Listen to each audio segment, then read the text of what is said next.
ವೀಕ್ಷಕರೇ, ನಮ್ಮ ಚಳ್ಳಕೆರೆ ಟಿವಿಗೆ ಸ್ವಾಗತ. ಇಂದಿನ ಪ್ರಮುಖ ಸುದ್ದಿ.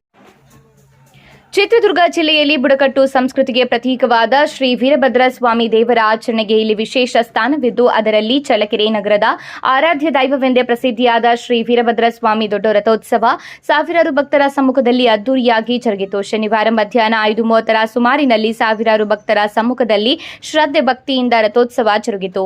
ನಗರದಿಂದ ಜನಸಾಗರವೂ ಸೇರಿದಂತೆ ರಥೋತ್ಸವಕ್ಕೆ ಬಣ್ಣಗಳ ಬಾವುಟಗಳಿಂದ ಅಲಂಕರಿಸಲ್ಪಟ್ಟ ರಥದಲ್ಲಿ ಶ್ರೀ ವೀರಭದ್ರ ಸ್ವಾಮಿಯನ್ನು ಆಸೀನಗೊಳಿಸಿ ವಿಶೇಷ ಸಾಂಪ್ರದಾಯಿಕ ಪೂಜೆ ಸಲ್ಲಿಸಿದ ನಂತರ ಜಯ ಘೋಷಣೆಗಳೊಂದಿಗೆ ಅಪಾರ ಸಂಖ್ಯೆಯ ಭಕ್ತ ಸಮೂಹ ರಥಕ್ಕೆ ಕೈ ಹಾಕಿ ಎಳೆಯುವ ಮೂಲಕ ರಥೋತ್ಸವಕ್ಕೆ ಚಾಲನೆ ನೀಡಿದ್ದಾರೆ. ಇನ್ನು ಮೊದಲಿಗೆ ಚಳ್ಳಕೆರೆ ಶಾಸಕ ಟಿ ರಘುಮೂರ್ತಿ ಹಾಗೂ ಚಿತ್ರದುರ್ಗ ವಿಧಾನಸಭಾ ಕ್ಷೇತ್ರದ ಶಾಸಕ ಕೆಸಿ ವೀರೇಂದ್ರ ಪಪ್ಪಿ ರಥೋತ್ಸವಕ್ಕೆ ಚಾಲನೆ ನೀಡಿದ್ದಾರೆ. ಜೊತೆಗೆ ತೇರು ಬೀದಿಗಳಲ್ಲಿ ವಿವಿಧ ಜಾನಪದ ಕಲಾತಂಡಗಳಾದ ಕೋಲಾಟ, ಕೀಲುಕುದುರೆ, ತಮಟೆ ವಾದ್ಯಗಳೊಂದಿಗೆ ಭಕ್ತರು ಸ್ವಾಮಿಯ ರಥಕ್ಕೆ ಸೇರು ಬೆಲ್ಲ, ಮೆಣಸು, ಬಾಳೆಹಣ್ಣು ಎಸೆಯುವ ಮೂಲಕ ತಮ್ಮ ಹರಕೆಯನ್ನ ತೀರಿಸಿಕೊಳ್ಳುವ ಮೂಲಕ ಸಂಭ್ರಮಿಸಿದ್ದಾರೆ.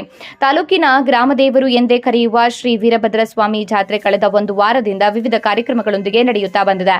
ಈ ಜಾತ್ರೆಯ ಮಧ್ಯದಲ್ಲಿಯೇ ಬುಡಕಟ್ಟು ಜನರ ಆಚರಣೆ ಪ್ರಾರಂಭವಾಗಿ ತಾಲೂಕಿನ ಸುತ್ತಮುತ್ತಲೂ ಮ್ಯಾಸಬ್ಯಾಡರು ವಾಸಿಸುವ ಗ್ರಾಮಗಳಾದ ನನ್ನಿವಾಳ, ಗೌಡ್ರಹಟ್ಟಿ, ಗೊರ್ಲಕಟ್ಟೆ, ಚಂದ್ರಗಿರಿ, ರತ್ನಗಿರಿ, ನೀರ್ಲಹಟ್ಟಿ, ಪೆತ್ತಮ್ಮಿನವರಹಟ್ಟಿ, ತೊಡ್ಲಾರಹಟ್ಟಿ, ಹೊರವಿನೋರಹಟ್ಟಿ, ನಕ್ಲಾರಹಟ್ಟಿ, ಬಂಡೇಹಟ್ಟಿ, ಉಂಡೆ ಜಾಲಮ್ಮನಹಟ್ಟಿ ಹೀಗೆ ಸುಮಾರು 25ರಿಂದ 30 ಗ್ರಾಮದ ಬುಡಕಟ್ಟು ಮ್ಯಾಸಬೇಡ ಜನರ ಆರಾಧ್ಯ ದೈವವೆಂದೇ ಕರೆಯುವ ಸಿಂತಾಲ ಪಾಪವ್ವ ದೇವರಿಗೆ ಉಪವಾಸವಿದ್ದು ಕಾಲಿಗೆ ಪಾದರಕ್ಷೆಯನ್ನ ಹಾಕದೆ ಸುಮಾರು 17ರಿಂದ 20 ಕಿಲೋಮೀಟರ್ ದೂರದವರೆಗೆ ನಡೆದುಕೊಂಡು ಬಂದು ಹರಕೆ ತೀರಿಸುತ್ತಾರೆ. ಇದರಿಂದ ಉತ್ತಮ ಆರೋಗ್ಯ, ಮಳೆ ಬೆಳೆ ಆಗುತ್ತದೆ ಎಂಬ ನಂಬಿಕೆ ಇವರಲ್ಲಿ ಮನೆ ಮಾಡಿದೆ. ಭಕ್ತರ ಹರ್ಷೋದ್ಗಾರ ಮೂಲಕ ದೊಡ್ಡ ರಥೋತ್ಸವ ಪ್ರಮುಖ ರಥಬೀದಿಗಳಲ್ಲಿ ವೀರ ಗಾಂಭೀರ್ಯದಿಂದ ದೊಡ್ಡ ರಥೋತ್ಸವ ಹಾಗೂ ಸಣ್ಣ ರಥೋತ್ಸವವನ್ನು ಭಕ್ತರು ಎಳೆದು ಭಕ್ತಿಭಾವ ಪೊಡಮುಟ್ಟಿದ್ದಾರೆ.